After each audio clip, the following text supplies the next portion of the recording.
I encourage you all to read Nehemiah chapter 4. It's a very small chapter.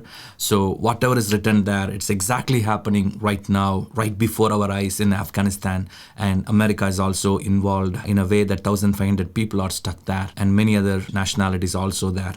Let's pray and trust in the Lord. Hallelujah. God is fighting this battle and He's going to do amazing things. Also, God will reverse and restore what needs to happen in America. God is going to remove some of the leadership positions here in America in mishandling this whole crisis. And God is going to bring back what He has planned. Expect greater changes and shift. Trust in the Lord. He will do amazing things. Hallelujah.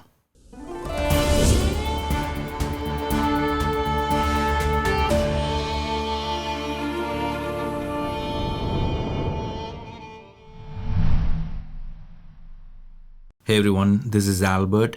God spoke to me and said two important prophetic words concerning what is going on in Afghanistan. And one is concerning America and another one is concerning the church as a body of believers. So this message applies to everyone who is really listening. So stay tuned till the end so that you know exactly what you can do that is going to do a greater transformation and amazing solution in this Afghanistan crisis. Stay tuned. Coming up next. If you haven't subscribed, please subscribe and hit the bell button for new video notifications. God spoke to me through the book of Nehemiah and He said the prophetic parallel is happening right now. In the book of Nehemiah, we see that Nehemiah got a burden to go and rebuild the broken walls of Jerusalem. While he was rebuilding along with the whole people in that nation, we see that enemies came against Nehemiah. Sanballat, Tobiah, and Ashdod. They came to know and they came against Nehemiah.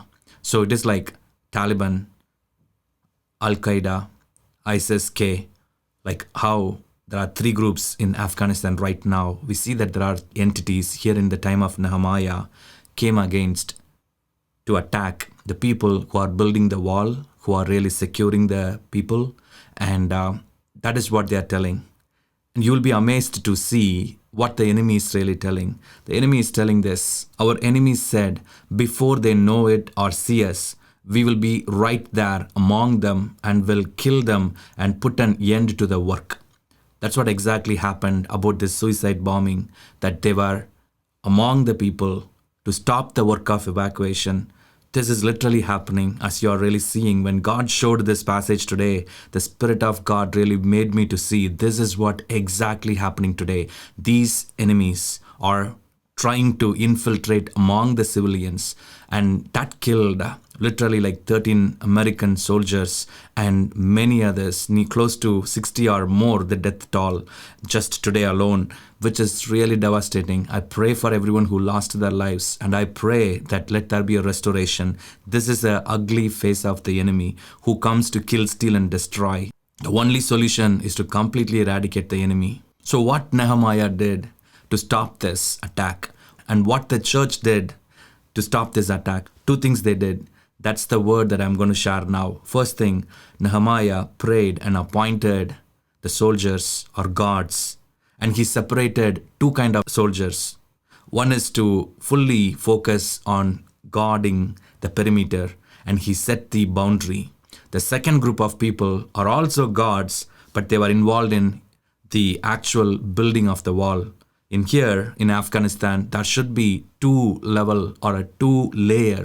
First layer should be the one who is 100% focused on perimeter or like focusing on covering the whole area. The second group of people should be involved in all the NGO related activities and humanitarian needs. They also carry the arms similar to the time of Nehemiah.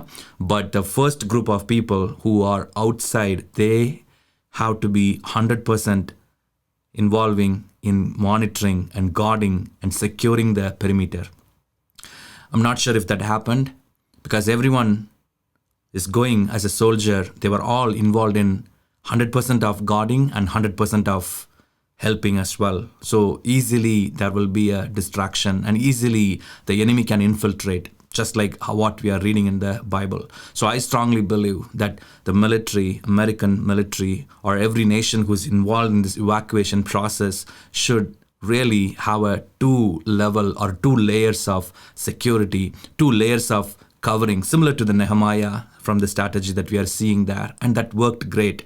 First of all, Nehemiah said, we prayed and appointed the gods. So I pray that as this being executed, I pray that let there be an amazing hand of God covering the whole airport in Kabul, Afghanistan, and the whole nation, Afghanistan. The Lord will help them as you continue to pray. This is the hope of the people in the time of Nehemiah. That day they proclaimed, our God will fight for us.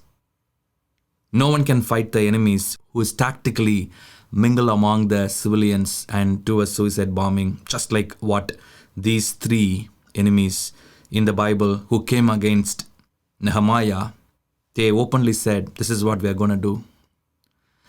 And they couldn't do it. The reason is because Nehemiah appointed the gods, 100%, half of them, 100%, to focus on guarding the place. And then remaining personnel, they were involving carrying the arm, but also they were doing the work of rebuilding the wall. The walls of Jerusalem was rebuilt in little over 50 days, which is really powerful. God is going to do extraordinary things. There's only 5 more days for the August 31st. I strongly believe with God, all things are possible to evacuate the people who needs to be evacuated. Let's trust in God. Our God will fight this battle. It's about the 1,500 Americans who are stuck in Afghanistan, and also many, many thousands and thousands of people who wants to come out of Afghanistan needs to be evacuated and moved out in Jesus' name. Let's trust in the Lord and pray for our brothers and sisters and other families, loved ones who are there in Afghanistan, who are stuck, who are having no hope. But there is a hope in Christ Jesus. I'm releasing this word upon Afghanistan and all the families. If someone is watching from there, I encourage you to tell you that God is your refuge and strength.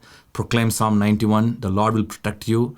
No weapon formed against you shall prosper. No ISIS can able to kill you. No Taliban can able to attack you. And none of the Al-Qaeda can able to track you, because the Lord is your defense. The Lord is your protection. God will bring you back safely. God will guide you, strengthen you. The Lord who wanted you to bring you back to America, the Lord will bring you safely for His glory. Hallelujah. That's my word for the citizens and others who are evacuating the place. And I pray for an amazing speedy recovery. Let there be terror and fear in the enemy's camp. Let there be confusion in the enemy's camp. And let there be a order and amazing breakthrough happen in Jesus' name. The time of Nehemiah, these strategies worked, that trust in God and believing that God will fight for us, and also setting and appointing the God with prayers on the post to secure the perimeter, 2 layers of perimeter walls of protection. And also they had a lot of signaling and a lot of things they have in place. And it's amazing to see. It's an oracle of God. It is the wisdom of God that these enemies could not able to attack or execute their plan. But on the contrary, the walls were rebuilt on time. I encourage you to trust in the Lord for this, because many of us are being distracted. Why and what happened? But I think what we need to do is to look for the next 5 days, what needs to happen, what must happen. I also encourage other nations to step in at this time. And I pray for many nations to come forward and unitedly join together, join hands and do this. It's possible. It's not really tough when all the nations come together. I pray for that to happen. Hallelujah.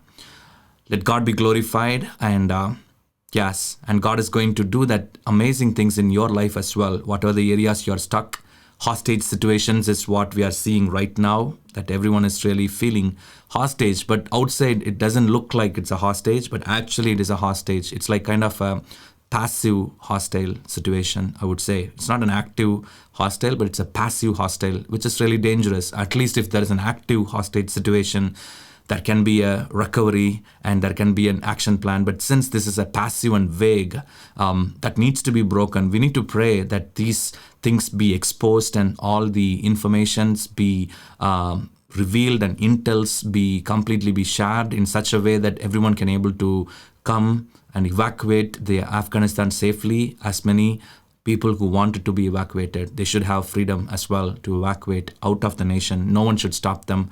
That is the freedom. That's why Christ died. He never died on the cross to put someone in slavery in a country where they don't want to live in the first place. So I wanted to encourage you all to pray and agree in faith. And let's pray for those who are coming out of the nation. Let them come out safely for the glory of God. Hallelujah. God also spoke to me from David's life that everything was taken away from David. God said, go and pursue. You will take back what was lost. I strongly believe that should happen in the case of Taliban and Afghanistan. What was lost in Afghanistan needs to be taken back by the real Afghan government. And I believe that that's going to happen sometime later. And I believe in the Lord. And I pray that should happen in Jesus' name. With God, all things are possible.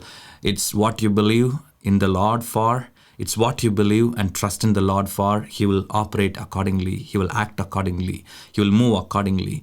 And His plans will prosper for the glory of God. Hallelujah.